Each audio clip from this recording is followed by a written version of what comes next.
अस्सलामु अलैकुम वरहमतुल्लाहि वबरकातुहू। आज हम बात करेंगे जुमे उल मुबारक के दिन की फजीलत और ख़ास तौर पर रमज़ान उल मुबारक में जुमा के सवाब के बारे में।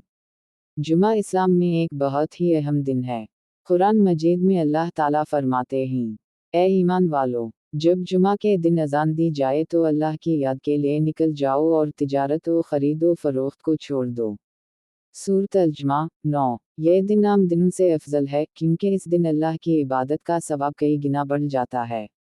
हुजूर सल्लल्लाहु अलैहि वसल्लम ने फरमाया, जो शख्स जुमा के दिन गुस्ल करे, अच्छी खुशबू लगाए, बेहतरीन कपड़े पहनकर जाए और मस्जिद जाए और सुन्नत के मुताबिक खुतबा सुने और दुआ करे, इसके तमाम गुनाह पिछले जुमा से इस जुमा तक मुआफ़ कर दिए जाते हैं।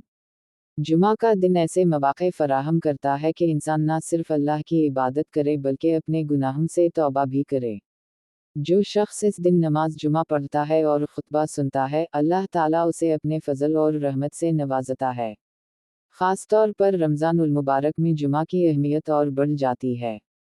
रमज़ान का महीना ही रहमत, मग़फ़िरत और बरकतों का महीना है और उसमें जुमा का दिन अल्लाह की इबादत का ख़ास वक्त है। रमज़ान में जुमा के दिन की नमाज पढ़ना, कुरान की तिलावत करना, नफ़ल और सुन्नतें अदा करना और सदक़ा व खैरात करना मामूल से ज़्यादा सवाब का सबब बनता है। हज़रत इब्न अब्बास रज़ी अल्लाह अन्हा से रिवायत है कि हुज़ूर सल्लल्लाहु अलैहि वसल्लम ने फरमाया, जो रमज़ान में जुमा के दिन ज़्यादा से ज़्यादा अल्लाह की इबादत करेगा, अल्लाह इसकी पिछली 6 माह की मग़फ़िरत करेगा। इस दिन जो शख्स नमाज जुमा छोड़ देता है बग़ैर किसी शरई अज़र के, इस पर गुनाह आता है। हुज़ूर सल्लल्लाहु अलैहि वसल्लम ने फरमाया, जो जुमा की नमाज तर्क करे बग़ैर अज़र के, इसके और इसकी जान व माल पर अल्लाह ताला ग़ज़ब फरमाएगा। लिहाजा जुमा के दिन अल्लाह की इबादत, सुन्नत रसूल सल्लल्लाहु अलैहि वसल्लम की पैरवी और कुरान की तिलावत बहुत ज़रूरी है।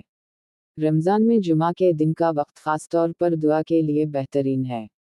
दुआ में आजिज़ी के साथ अल्लाह से अपने गुनाहों की माफ़ी मांगना, रिज़्क़ में बरकत तलब करना और अपने दिल की ख्वाहिशात के लिए अल्लाह से मदद मांगना बहुत ज़्यादा असर रखता है। हुज़ूर सल्लल्लाहु अलैहि वसल्लम ने फरमाया, जुमा का दिन और रमज़ान का महीना दोनों दुआ के कबूल होने का वक्त हैं। जुमा के दिन के अमाल में शामिल हैं गुस्ल जुमा करना, अच्छी खुशबू लगाना, सफाई और बेहतरीन कपड़े पहनना, मस्जिद जाना और जुमा की नमाज पढ़ना, खुतबा सुनते हुए दिल से गौर करना, दुआएं और तौबा करना, कुरान की तिलावत और नफल इबादत, सदका और खैरात देना, ये तमाम अमाल जुमा के दिन के सवाब को कई गुना बढ़ा देते हैं। ख़ास तौर पर रमज़ान में ये अमाल इस महीने की रूह के मुताबिक रहमत और मग़फ़िरत के दरवाज़े खोल देते हैं। आखिर में, याद रखें कि जुमा के दिन की अहमियत सिर्फ नमाज तक महदूद नहीं है। यह दिन अल्लाह की इबादत, तौबा, कुरान की तिलावत, नेक अमाल और दूसरों की मदद करने का दिन है। जो शख्स उसे सिर्फ मामूल के दिन समझकर गुजार दे, वो उस अजीम मौका से महरूम रह जाता है, लेकिन जो शख्स इस दिन की कद्र करे, अल्लाह ताला उसे अपनी रहमत और बरकत से नवाजता है।